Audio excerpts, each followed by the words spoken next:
Marcos capítulo 5, verso 1. Glória a Jesus. Marcos 5, 1 até o 6. Glória a Jesus.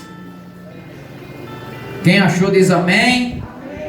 Marcos 5, 1, e a palavra do Senhor nos diz assim: chegaram ao outro lado do mar, a região dos Gadarenos, e enquanto saía do barco, veio ao seu encontro, saindo dos sepulcros, um homem possuído de espírito imundo, o qual vivia nos sepulcros, e nem mesmo com correntes alguém podia prendê-lo, pois tendo sido muitas vezes preso com grilhões e correntes, tinham quebrado as correntes e despedaçado os grilhões, e ninguém podia dominá-lo.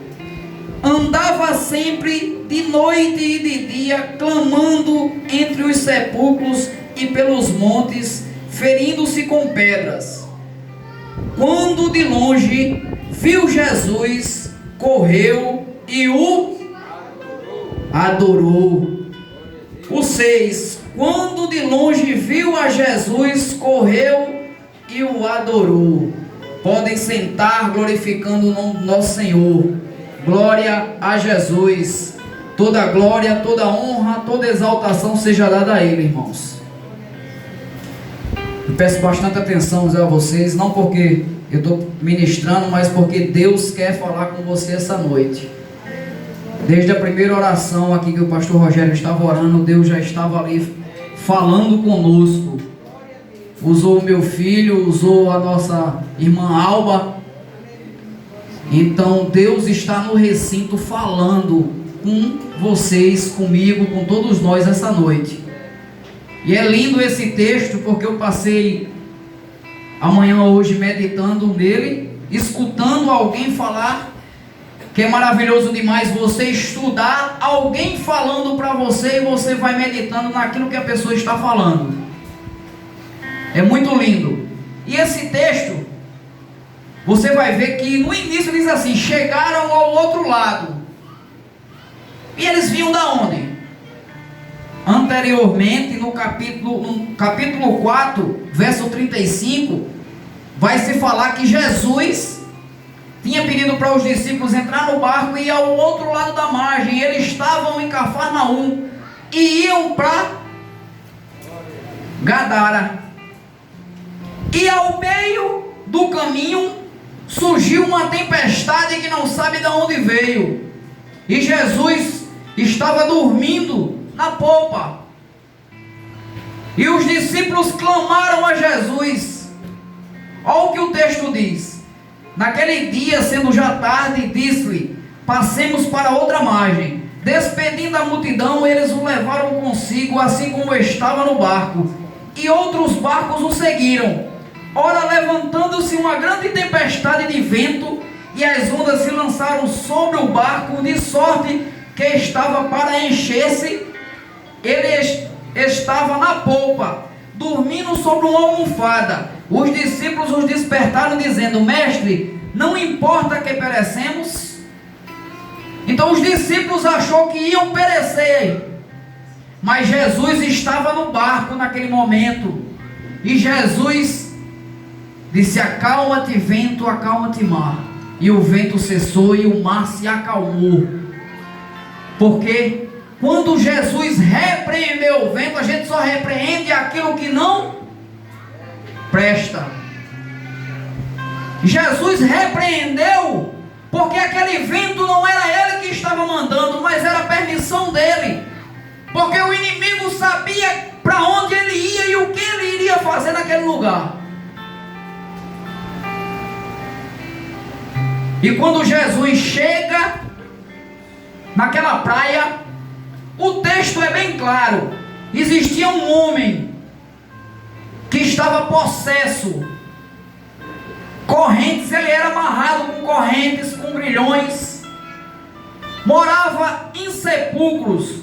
Ele não tinha sociedade. ele não tinha convívio com a sociedade, não tinha convívio com sua família, não tinha convívio com ninguém, porque os demônios o atormentavam.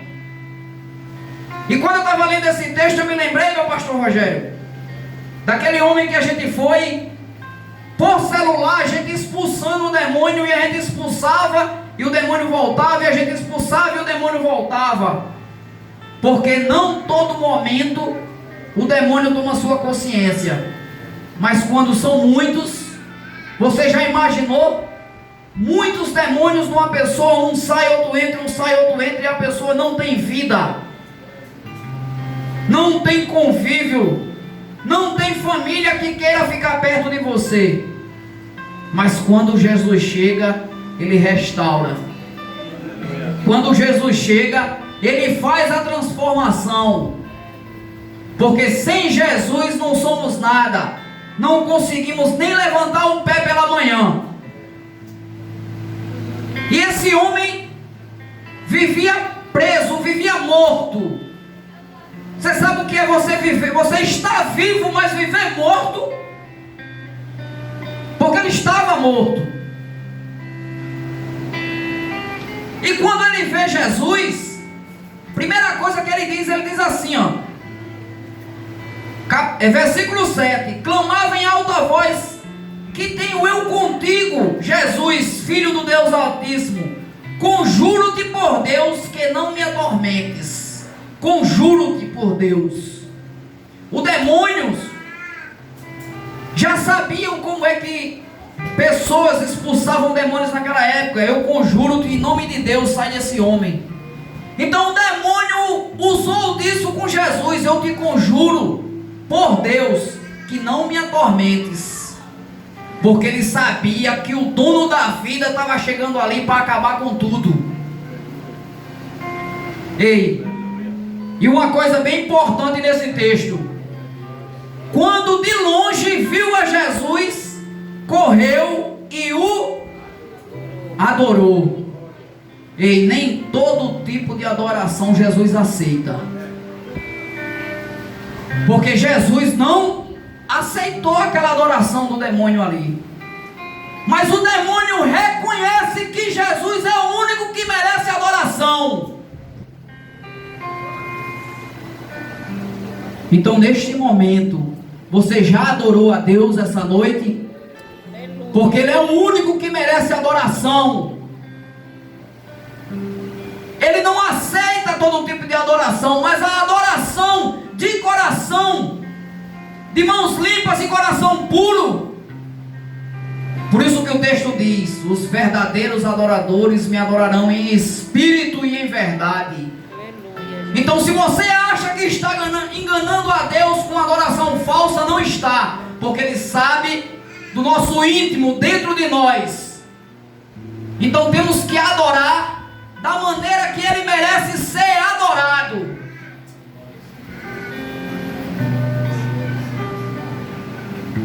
E a gente tem que adorar Ele como se fosse o último dia.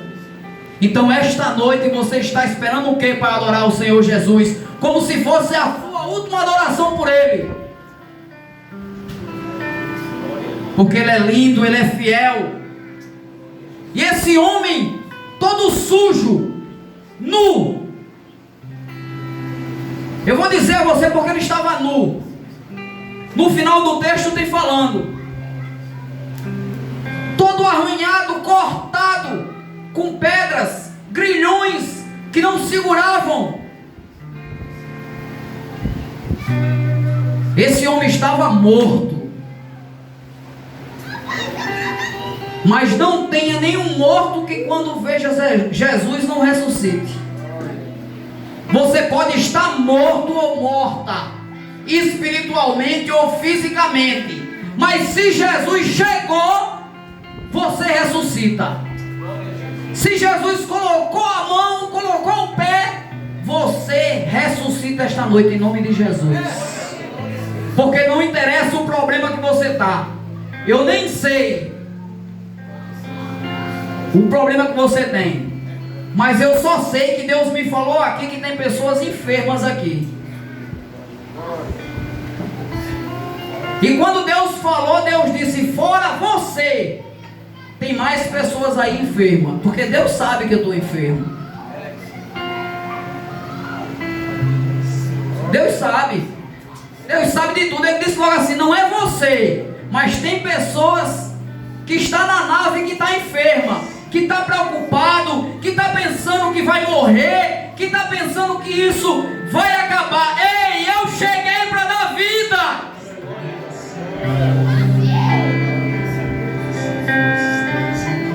Eu cheguei para dar vida, ele diz assim, e vida com abundância. Não importa o teu problema, não importa a tua enfermidade, porque o dono da vida chegou hoje aqui para te restaurar, para te libertar, para te curar, para fazer aquilo que você está pedindo a Ele. Porque esse Deus é lindo. Hoje eu passei pelo sertão e de um lado, eu estava contando ao meu pastor Rogério, de um lado estava seco, seco, seco, e do outro lado, onde tem a transposição do Rio São Francisco, estava verde, verde, verde, verde. E eu dentro do carro escutando um louvor e Deus falando comigo, e Deus disse: ei, o seco é quando está sem mim, e o verde é quando sente meu cheiro aqui brota. Então, se tem pessoas secas, queira escutar ou sentir o cheiro das águas de Jesus para você brotar essa noite, porque Ele vai fazer você florescer. Esse homem estava morto socialmente, família, amigos, trabalho, ele não tinha nada. Ele só tinha os sepulcros de dia e de noite. Mas quando Jesus chegou, ele o adorou. Ele o adorou. Aí Jesus é lindo demais. Aí Jesus expulsar os demônios. Aí Jesus pergunta: qual o teu nome? Aí ele diz: é legião, porque somos muitos. Uma legião é composta de 6.000 demônios. Imagina um homem com 6.000 demônios, um entrando e saindo, entrando e saindo, entrando e saindo a noite toda, o dia todo, e ele sem ter vida. E Jesus chegou, e Jesus disse assim: os demônios disse: nos permita que entramos naquela manada de porcos. Ei, era 3.000 porcos, 3.000 porcos, 6.000 demônios, dava 2 demônios por cada porco. E os demônios, e Deus permitiu, Jesus permitiu, e a manada se precipitou no penhasco, porque os porcos não aguentaram 2 demônios. Imagina um ser humano com 6.000 demônios.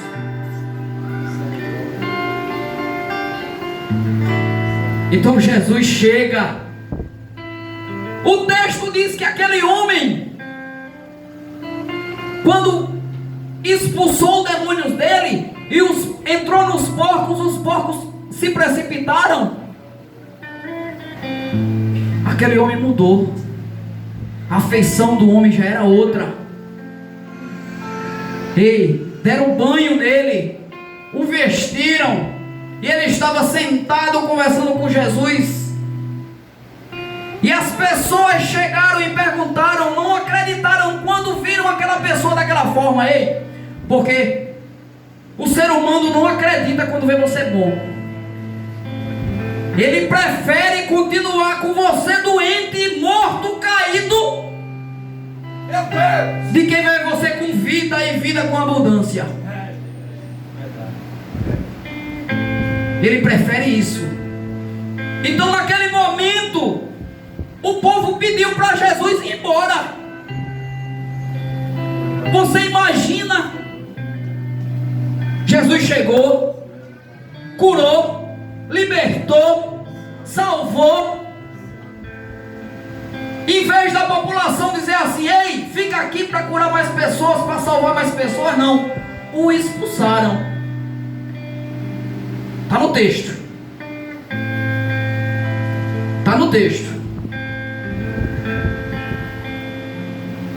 Indo ter com Jesus, viram um endemoniado. Versículo 15. Indo ter com Jesus, viram um endemoniado, o que tivera a legião, sentado, vestido e em perfeito juízo, e temeram. Os que havia presenciado os fatos contaram-lhe o que acontecera ao endemoniado e aos porcos, e começaram a rogar-lhe que se retirasse da terra deles. Ao entrar Jesus no barco, o que for endemoniado lhe rogava que o deixasse ir com ele. É muito lindo quando há transformação. Você quer sempre estar perto de Jesus, sim ou não? Quando Jesus nos cura, nos salva e nos liberta, a gente quer cada vez mais ter a presença de Jesus, estar perto de Jesus, conviver com Jesus, respirar Jesus. E esse endemoniado, quando ele foi curado, ele queria estar com Jesus. Mas às vezes você tem que fazer a sua parte. Jesus não permitiu que ele fosse. Sabe por quê? Porque se ele fosse, quem ia pregar lá? Então Jesus diz: vai para a tua família e conta as maravilhas que eu fiz pela tua vida. Ei, conta as maravilhas que Deus está fazendo na tua vida, na tua casa, no teu convívio social. Conta. Não é para guardar segredo, é para contar, porque aquilo que Deus faz é para glorificar e contar as bênçãos que Ele tem nos dado. Quantas bênçãos Ele tem dado, quantas curas Ele tem feito. Mas Jesus continua hoje dizendo aqui: ei, não se preocupa, porque eu estou no controle do barco. Eu estou dormindo, mas só basta tu falar que eu acordo para te salvar. Esse Jesus é lindo, é fiel, é maravilhoso. Olha, irmãos, meu filho disse aqui, João 14,6, né? João 14,6. Ele é o caminho, a verdade e a vida, e ninguém vai ao Pai a não ser por Jesus. Então guarda essa no teu coração. Caminho sem Jesus é atalho, né? É o caminho, a verdade e a vida. Caminho sem Jesus, ele é atalho. Verdade sem Jesus se torna mentira. E não existe vida sem Jesus, porque sem Jesus só existe morte. Por isso que ele é o caminho, a verdade e a vida. Satanás tentou fechar o caminho para que você não viesse chegar na salvação, mas Jesus abriu. Satanás tentou implantar mentiras na sua casa, na sua vida, no seu leito social, mas Jesus o repreendeu e tomou tudo. Você podia até estar sem vida, podia até estar sem vida, mas o dono da vida está aqui hoje para te dar vida e vida com abundância. Ele está aqui hoje para te restaurar, para te curar, para te salvar, porque só Ele é para nos curar. Então guarde isso no seu coração. Ele é o caminho, a verdade e a vida. Por quê? Porque sem Ele, nada do que foi feito se fez. Sem Ele, nada do que foi feito se fez. Então, se sem Ele, nada do que foi feito se fez, se Ele não existisse, não existia caminho, não existia verdade e não existia vida. Só ia existir atalho, mentiras e morte. Então, o que é que você prefere essa noite? Atalho, mentiras e morte ou verdade? Caminho, verdade e vida. Caminho, verdade e vida. Só encontramos com Jesus. Só encontramos com o Senhor Jesus. Amados irmãos, eu quero que vocês fechem os olhos. Todos Fechem os olhos.